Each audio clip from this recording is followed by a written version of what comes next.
What's going on, everyone? This is Dom, and rumors and leaks for the iPhone 8 are in full effect right now, and I recently did a video on them, which you can check out linked below. But today we have our own little mock-ups that we are going to compare the size and the design to across a wide variety of flagships that are out there right now. So let's go ahead and get started. So I have these two mock-ups right here. They're both for what is alleged to be the iPhone 8, and they were 3D printed using a project file, which I will leave linked below in case you want to check it out. And the person that gave me these say that this is roughly the size and shape that we are going to see come September with the iPhone 8. So that's anybody's guess at this point, but it's a nice base for a comparison. So starting out with the iPhone 7 here, one thing that you'll notice right off the bat is that this iPhone 8 mock-up is slightly larger than the iPhone 7, and that's actually what we've heard with a lot of the rumors coming out lately, is it's gonna be a little bit bigger. But the good news is that they're actually gonna put that big size to some use. So we're actually gonna have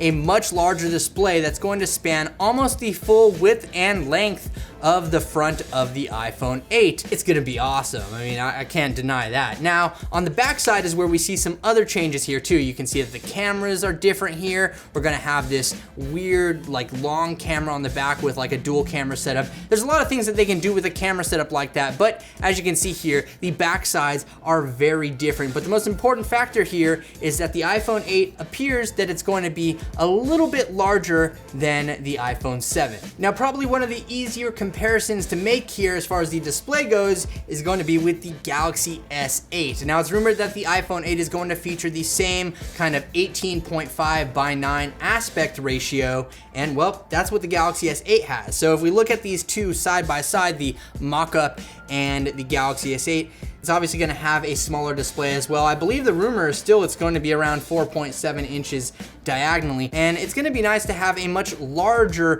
OLED panel on an iPhone 8 as opposed to the shorter one that we currently have on the iPhone 7. One of the biggest points of debate, at least with the last iPhone rumors video that I did, is the placement of the fingerprint scanner. So we've seen two things, and one of the older rumors is that there's going to be a back-facing fingerprint scanner on the iPhone 8 like we have here on the Google Pixel and the LG G6, and both of these right here are pretty awesome. I mean, you can't go wrong with the back fingerprint scanner. It's really easy to reach with your finger. You can just kind of grab it, and it's just easy to find on the back. I don't have a problem with that. The one thing that I have a problem with is some of the renders and mock-ups that we've seen where they're actually placing it beneath the Apple logo, which just looks hideous in my opinion. Thankfully, there have been some newer rumors that point to the fingerprint sensor actually being beneath the display. Not as much evidence supporting that as there is with the rear-facing fingerprint scanner, but I hope that we see more in the near future. Another fun comparison here is the iPhone 7 Plus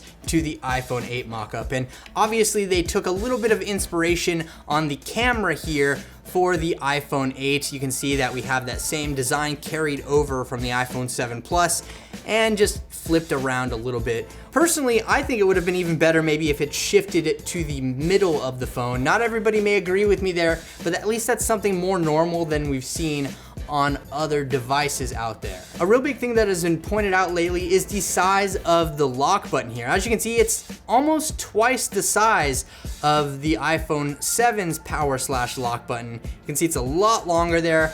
I'm not sure what they're gonna do with that, though it would be cool if they put the fingerprint sensor there, but a lot of evidence points to either it being on the back of the device or underneath the display on the front. You can also see on the bottom here that we do have basically the same cutouts for the speakers and the lightning port there, so nothing has really changed in that fashion. And on the other side here, we do have our volume buttons and the mute switch, but the most important part here, like I said, is that double-sized lock button, which is pretty interesting. Obviously, you can see we have various sized flagship phones here on the table, and this will just give you a good idea of how the iPhone 8 size will stack up against these other phones here. However, if you want a really good idea of how big the iPhone 8 is going to be, at least according to the rumors and this mock-up here, you can actually compare it to the Google Pixel, because putting these two against each other, they're actually very, very, very similar in size, with the iPhone 8 just being a tad shorter on the top end there, as you can see. This will give you a good idea